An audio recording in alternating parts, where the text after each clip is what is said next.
We are back on this Rolls-Royce Silver Spur 1984. Is that what I said in the first video? Can't remember now. But remember in the last video that I just released prior to this one, the leak was so big you can hear the hissing coming out of the rear head O-ring of the case seal.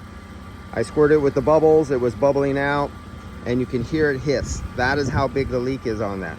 Now, I have it all hooked up. I have it on the vacuum pump. You go, well, why are you putting it on the vacuum pump? And I explained this in the previous video. I'm going to charge this up and I'm going to test the expansion valve and all the controls and make sure everything's working before they replace the compressor. They're getting a replacement compressor right now.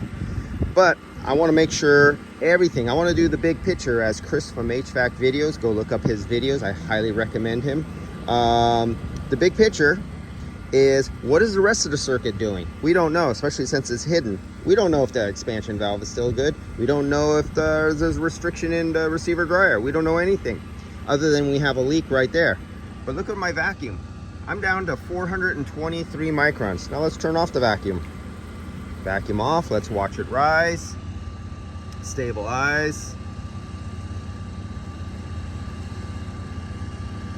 It will come to, as you'll see it slow down in a minute. At least I thought it was going to slow down. Just prior to this video, it was stabilized at roughly 800 microns. And now it's going to make me a liar.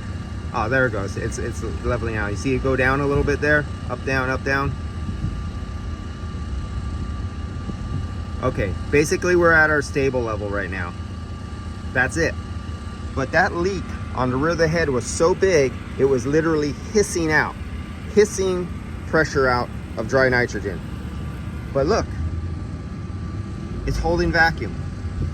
That's why vacuum leak test is not the best test. That's why even high pressure nitrogen standing static test is not always the best test, because I was going to pass that. If you went back about 3 videos ago, I said I was going to pass that. If it wasn't for me leaving, going to do another vehicle and then returning, it finally blew out and then started releasing refrigerant. And that's why it came in here. It only had 7 psi or 17 psi, whatever it had of refrigerant. It had almost nothing left in it, thank God, and it smelled really bad from whoever else worked on it with contaminated refrigerant. That was another video, the very first one, I think. So let me get on to fill this up. I'm going to fill it with refrigerant, and we got 1.62 kilograms, so we got 3.5 pounds of refrigerant that's needed in here. I'm going to fill it up, and that's why I already have the recovery machine and the recovery tank already here, because as soon as I get it up and running, or if that leak gets any bigger, I'm immediately going to turn on the recovery, have it hooked up to recovery, and I'm going to pump down the refrigerant back out of the system.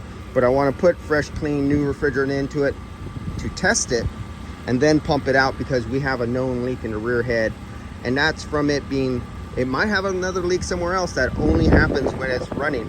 But these seals, when they relax and they get old and crunchy for so many years, they lose their elasticity.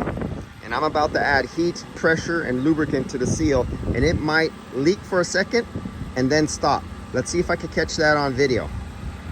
I'll be right back. Next video, watch that one to find out what happens.